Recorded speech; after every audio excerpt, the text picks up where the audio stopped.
IPL వేలంలో రిషబ్ పంత్ 27 కోట్లతో jackpot కొట్టినా అందరూ రాజస్థాన్ రాయల్స్ జట్టు ₹1,10,00,000 తమ ఖాతాలో వేసుకున్న వైభవ్ సూర్యవంశీ అనే ఆటగాడి గురించి చర్చించుకుంటున్నారు. ఎందుకంటే ఈ సూర్యవంశీ వయసు 13 ఏళ్లు మాత్రమే.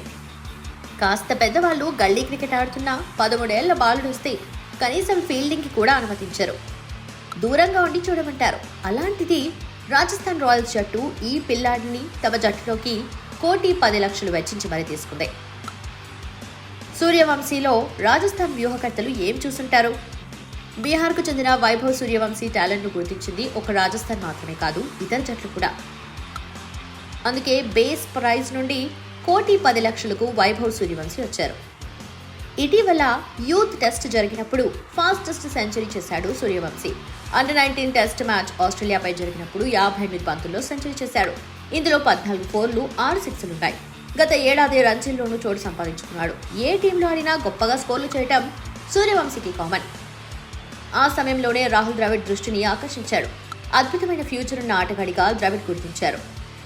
అవకాశాలు కల్పిస్తే భారత ఫ్యూచర్ కోహ్లీ అవుతాడని గుర్తించారు. దానికి తగ్గట్లుగానే ఇప్పుడు రాజస్థాన్ జట్టులోకి వచ్చాడు. అతనికి వస్తున్న ఫోకస్ కి తుది జట్టులో కూడా చోటు ఖాయమే అనుకోవచ్చు.